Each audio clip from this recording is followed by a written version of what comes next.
Kylian Mbappé just locked in a 40-goal season. In his last Champions League outing, he bagged his 15th UCL goal against Bayern Munich. By all accounts, those are superstar numbers. Yet, for the second consecutive year, Real Madrid crashed out in the quarterfinals.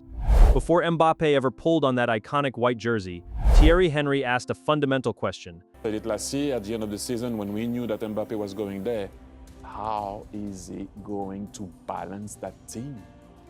It's very difficult because you can see that I'm not going to try to find any excuses for Bellingham, but how do you play? Where do you go? What do you do? Fast forward 2 years, and the crisis is real. Real Madrid are out of Europe, out of the Copa del Rey, and trailing 9 points behind Barcelona in La Liga. Henry predicted this over a year ago. So, what exactly went wrong?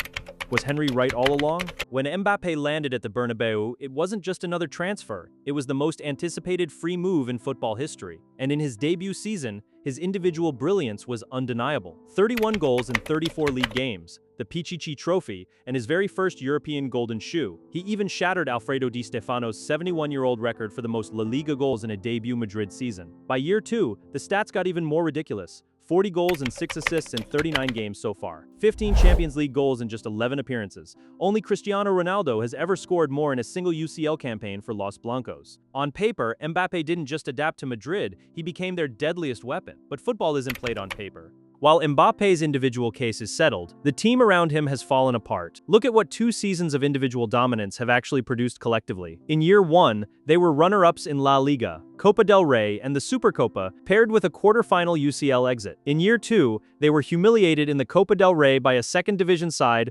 runners-up in the Supercopa, hit with another quarter-final exit in Europe, and left completely out of the title race against Barcelona. 0 major trophies since his arrival. This is where the data reveals a massive tactical disconnect. Statistically, Mbappé is highly active in build-up, ranking 4th in La Liga for progressive passes. Meanwhile, Vinícius Júnior ranks 1st. In terms of attacking touches and transitions, they dominate the league as number 1 and number 2. But here lies the tactical nightmare. Open up Real Madrid's lineup, and Mbappé is listed as the number 9. Open up his heat map, and he's nowhere near the box. This is exactly what Thierry Henry was pointing out. And more often than not, we're not patient enough to stay inside as a 9. Sometimes he was going too early on the right. Henry noted that Mbappé simply lacks the patience to stay central. He drifts out to the right too early, or vacates the strike zone entirely, leaving the box completely empty. As Henry put it, you can't just score goals from the wings. A true striker needs to be in the box to convert the easy tap-ins and occupy the center backs. Because Mbappé is constantly dropping deep to progress the ball, he leaves a massive structural void up front. Even worse, when he drifts left, he cannibalizes the exact space that belongs to Vinícius Júnior. As Karim Benzema once pointed out, Vinícius is completely ineffective on the right or down the middle. His entire threat relies on owning that left flank. By drifting left, Mbappé doesn't just abandon his position, he neutralizes his teammate. Benzema didn't mince words either, stating plainly that Mbappé is not a natural center forward, which is why he often struggles in that role even for the French national team. This isn't just media punditry. It's a critique from a man who mastered Madrid's number 9 role for 14 years. When your primary striker refuses to act like a striker, it triggers a catastrophic domino effect. Jude Bellingham is forced to sprint into the box to compensate for the lack of a central presence. This means Bellingham is no longer operating in the midfield spaces where he is most destructive. In trying to accommodate one superstar, Madrid effectively pulls 2 of their best players out of their optimal positions simultaneously. When Bayern Munich came to the Bernabéu, they brought Harry Kane, a true number 9 who holds up play, makes central runs, and drags defenders out of position to create space for his wingers. Madrid had Mbappé, the superior individual talent, but a tactical misfit in a system that desperately needs a traditional forward. Then there is the issue of off-the-ball work. It's no secret that Mbappé doesn't defend. When Madrid lose possession, he stays high. This forces a midfielder to shift over and cover his zone, which forces a defender to cover that midfielder, slowly warping and collapsing Madrid's defensive shape over 90 minutes. The frustrating part? Mbappé can do it. In the first leg against Bayern, under immense pressure, Mbappé actually tracked back, pressed from the front, and put in defensive shifts he rarely attempts in La Liga. The result? Madrid completely controlled the second half.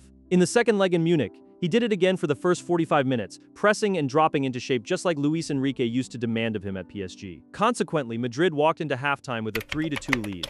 But a pressing system only works if it's consistent. When a superstar chooses to only defend when they feel like it breaks the team dynamic. As Luis Enrique famously noted, a real leader helps the team in every single department when the goals aren't flying in. That relentless work rate is what separates pure superstars from actual champions. The data proves that when Mbappé plays on his natural left side, his progression metrics skyrocket and his connection with the team flourishes. He simply isn't built to bang shoulders with center-backs as a traditional 9. In fact, the blueprint for what Madrid actually needs is already sitting on their bench: 22-year-old Gonzalo Garcia. When Mbappé was injured, Garcia stepped in, won the Club World Cup Golden Boot, and showed exactly what a traditional focal point offers. He stays central, targets crosses, and forces center-backs to defend deep, giving the entire attack a functional shape. Mbappé's childhood idol, Cristiano Ronaldo, made a similar transition from an explosive winger to a legendary number 9, eventually scoring 450 goals for the club. Ronaldo evolved his game to fit the team's needs.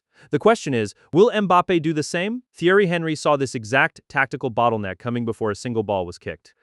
2 seasons later, the conclusion is unavoidable. You cannot balance a team when your left winger is forced to play central, and your tactical structure relies on a defensive work rate that only appears on special occasions. Henry wasn't criticizing Mbappé's talent, he was highlighting a structural reality that Real Madrid still haven't solved. Individual talent wins matches, but balanced teams win trophies. Right now, Madrid has the stats, but they don't have the silverware.